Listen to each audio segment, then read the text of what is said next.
حضرت جناب سیدنا سری سختی رحمتullah علیہ فرماتے میرا دل سخت ہو گیا تھا، میں بڑا پریشان رہتا تھا۔ حضرت معروف کرخی رحمتullah علیہ کی بارگاہ میں کئی دفعہ عرض کی،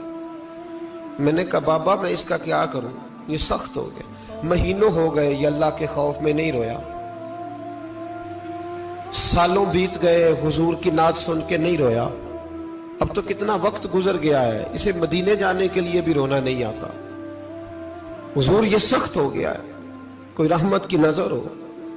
خشکی سی آ گئی ہے، عجیب سی میل چڑھ گئی ہے۔ فرماتے کئی دفعہ میں نے خواہش کا اظہار کیا۔ ایک دن عید کا دن تھا تو حضرت معروف کرخی نے ایک چھوٹا سا بچہ انگلی کے ساتھ لگایا ہوا تھا، تو حضرت آ رہے تھے تو میں نے کہا حضور آپ کدھر سے آ رہے ہیں، یہ بچہ کون ہے؟ فرمانے لگے یتیم ہے۔ سارے بچے عید والے دن اخروٹ کے ساتھ کھیل رہے تھے، بیچارے کے پاس اخروٹ کوئی نہیں، تو حضور آپ کیا کریں گے؟ تو حضرت معروف کرخی کہنے لگے پیسے تو میرے پاس بھی کوئی نہیں اخروٹ خرید کے دینے کے، میں یہاں سے کھجوروں کی گٹھلیاں چنوں گا، وہ گٹھلیاں بازار میں بک جاتی ہیں، میں یہ گلیوں سے گٹھلیاں چنوں گا اور چن کے میں نے کہیں بیچوں گا، اور جب میں انہیں بیچوں گا تو پھر یتیم کے لیے 2-4 اخروٹ خریدنے کے قابل ہوں گا، پھر میں اسے اخروٹ خرید کے دوں گا۔ پتہ نہیں کہاں کی بات سنا رہا ہوں میں آپ کو، اور پتہ نہیں کہاں کا ذکر کر رہے ہیں بابا جی۔ بچہ یتیم ہے، بچے اخروٹ سے کھیل رہے تھے، اس کے پاس اخروٹ کوئی نہیں۔ بابا آج کا پیر تو معرفت کی بات کرتا ہے، تو یتیم کے لیے گٹھلیاں چننے چلا ہے۔ آج کا پیر تو کہتا ہے میں اے سی والے کمرے میں بیٹھ کے تمہیں بڑا عرش کے اعلیٰ کی بات بتاؤں گا، یتیم کے لیے گٹھلیاں چننا، مدرسے کے طلباء کی نوکری کرنا، یتیموں کا، غریبوں کا، ان مجبوروں کا خیال کرنا، یہ تو رواج ہی نہیں ہے آج کا۔ بابا تو کیا کہانی سنا رہا ہے؟ تو حضرت معروف کرخی کہنے لگے گٹھلیاں چنوں گا، پھر انہیں بیچوں گا، پھر جب کچھ پیسے ملیں گے نا تو میں اسے اخروٹ خرید کے دوں گا، اور فرمانے لگے جب یہ اخروٹ سے کھیل کر ہنسے گا نا تو اللہ میرے دل کو سکون عطا فرمائے گا۔ میں گٹھلیاں چننے جا رہا ہوں، میں مزدوری کرنے، تیری تلاش میں پھرا میں جنگل، پہاڑ اور دشت میں۔ تو حضرت سری سختی فرماتے ہیں میرے گھر میں پیسے تھے، میں نے کہا حضور اگر یہ نوکری مجھے مل جائے تو میں غلام جو ہوا، اگر مجھے دے دے یہ نوکری تو میں نہ کر لوں؟ فرمانے لگے تو کر لے۔ فرماتے میں اس یتیم کو پہلے گھر لے گیا، وہاں سے میں نے پیسے لیے، پھر بازار لے گیا، کپڑے خریدے، اس کے لیے ٹوپی خریدی، پھر میں نے اسے 2 کھجوریں کھلائیں، پھر اخروٹ خرید کے دیے۔ حضرت سیدنا معروف کرخی کہتے ہیں اس کو میں نے چیزیں دے کے نا، وہ بچہ تھا، بچے ہی ہوتے ہیں، میں نے جب اسے اخروٹ دیے تو وہ دوڑنے لگا، میں بھی ہلکا ہلکا پیچھے چلنے لگا۔ فرماتے ہیں وہ جا کے بچوں کے گروہ میں مل گیا، وہاں درجنوں 20 بچے کھیل رہے تھے، وہ مل گیا، وہ کھیلتا رہا۔ آپ فرماتے ہیں لوگوں اس دن میرے رب نے میرے دل کو اپنے قرب کی لذت بھی عطا کی، اور میرا دل تھا میرے سینے پر ساری رات، تھا میرے سینے میں میرا دل، پر ساری رات میرے نبی کے قدموں کا طواف کرتا رہا ہے۔ اب نہ لگ گیا ہے، پاک ہوئے تے پاک بھی ملدا ہے، اے بنا پاکوں پاک نہیں ملدا۔ سادے وجود نو تون دے نالوں اکو تولا ٹکڑا دل دا،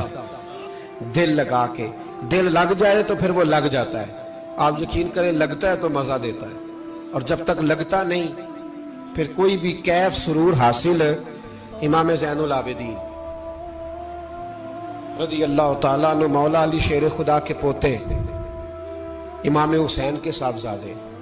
سیدہ پاک کی پیاری نسل، امام زین العابدین گھر میں نماز پڑھ رہے تھے، غور کرنا بات پہ، گھر پہ نماز پڑھ رہے تھے،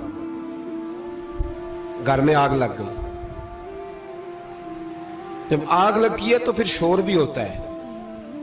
کچھ لوگوں نے شور مچایا، آگ آگ آگ، دور دراز سے لوگ دوڑے، آپ کا ایک چھوٹا بچہ بھی پاس سویا ہوا ہے، آگ لگ گئی، شور ہو رہا، دور دراز سے لوگ پانی لے کے دوڑ رہے ہیں، آگ بجھائی جا رہی، امام صاحب نماز پڑھ رہے ہیں۔ حکم ہے کہ ایسی ایمرجنسی دیکھو تو نماز توڑ دو، پر اس کے لیے جو دیکھے ہی نہ، جسے سوجے ہی نہ ہو کیا رہا۔ امام زین العابدین پڑھتے رہے، نماز مکمل ہوئی تو آپ کی زوجہ کہنے لگی اللہ آپ پہ رحم کرے، گھر میں آگ لگ گئی تھی، سارا محلہ، سارا گاؤں، سارا شہر ٹوٹ پڑا، بچہ سویا ہوا تھا، آپ نے توجہ ہی نہیں کی۔ تو آپ فرمانے لگے ہلکی سی بن بناہٹ ہوئی تھی میرے کانوں میں، پر میں اللہ کی نماز پڑھ رہا تھا، پر میں اپنے رب کی، میں اس کی نماز پڑھ رہا تھا، تیرے عشق کی انتہا چاہتا، تیرے عشق کی انتہا چاہتا، تیرے عشق کی انتہا چاہتا، میری سادگی دیکھ کیا چاہتا ہوں، ذرا سا تو دل ہے مگر شوخ اتنا، وہی لن ترانی سنا چاہتا ہوں، مجھے کیا خبر ادھر کیا ہو رہا، ادھر میں تو اس کے ساتھ میرا تعلق تھا، میں تو اللہ کی بارگاہ میں حاضر تھا، مجھے کیا پتا۔ بی بی کہنے لگی آگ لگ گئی تھی، تو فرمانے لگے بھلی مانت چپ کر، تم دنیا کی آگ بجھا رہے تھے، میں جہنم کی آگ بجھا رہا تھا، تم لوگ اپنے شور میں تھے تو میں اپنے ذائقے میں۔ الذین ہم فی صلاتہم خاشعون، فرمایا یہ لوگ اپنی نمازوں میں عاجزی کر دل لگا کے کرتے ہیں جو کرتے ہیں۔ اور بڑی خوبصورت مثال ہے، حضرت رومی نے لکھی ہے، بڑی مشہور بھی ہے۔ ایک نمازی نماز پڑھ رہا تھا، میری طرح کا نمازی، مجنو اس کے آگے سے گزر گیا، لیلا کے گھر جا رہا، تو نمازی اتحیات پہ تھا، اتنی دیر میں اس نے بھی نماز مکمل کر لی، تو پیچھے سے جا کے مجنو کا گریبان تھاما، کہنے لگا شرم نہیں آتی تجھے، مسئلے کا نہیں پتا، نمازی کے آگے سے نہیں گزرنا چاہیے؟ تو کہنے لگا یار معاف کر دو، مجنو کہنے لگا معاف کر دو، غلطی ہو گئی، حالانکہ شہزادہ تھا، پر معافیاں کیوں مانگ رہا ہے؟ اس لیے کہ کسی سے دل جو لگ گیا ہے، عاجزی آ گئی، ان کے چل یار معاف کر دے، تیری مہربانی، نمازی ناراض نہ ہو جائے، نمازی بڑے ڈاڈے ہوتے ہیں، کئی دفعہ بڑے سخت ہوتے ہیں، نمازی تھا بڑا پکا، تو وہ کہنے لگا نہیں، نماز خراب کر دی تو نے، تجھے پتہ نہیں آگے سے نہیں گزرنا چاہیے، اور ویسے بھی زمانے کا رواج ہے جو معافی مانگ لے لوگ سمجھتے ہیں بزدل ہے، یہ بھی بڑا مسئلہ ہے، آپ تھوڑا سا کہہ دیں کہ جب دیکھی جائے گی جو ہوگی، لوگ سمجھتے ہیں نہیں ہے دم کم، معافی مانگ لے سامنے والا بگڑ جاتا ہے، اللہ ماشاءاللہ،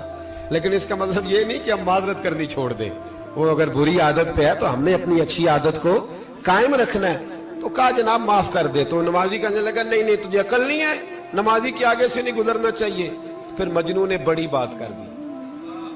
پھر ایک عاشق نے عاشقوں والا جملہ بولا، پھر ایک محبت کرنے والے نے بڑی بات کی، کہنے لگا یار نمازی میں تو معافی مانگ رہا ہوں تو نہیں دے رہا، چل ایک سوال کا جواب ہی دے دے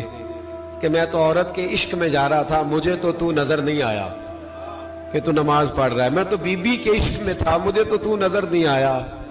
تو بتا تو رب کے عشق میں تھا، تو مجھے کیسے دیکھ رہا تھا، میں تجھے کیسے نظر آیا، حالانکہ تو اللہ کے عشق میں کھڑا تھا، مالک حقیقی کی محبت میں تیری میرے اوپر نظر کیسے پڑ گئی، میں تو عورت کے عشق میں تھا۔ اب نمازی صاحب شرمندہ ہو گئے، مجنو کہنے لگا آج کے بعد جب رب کی بارگاہ میں کھڑے ہونا نا تو والذین آمنوا اشد حبا للہ،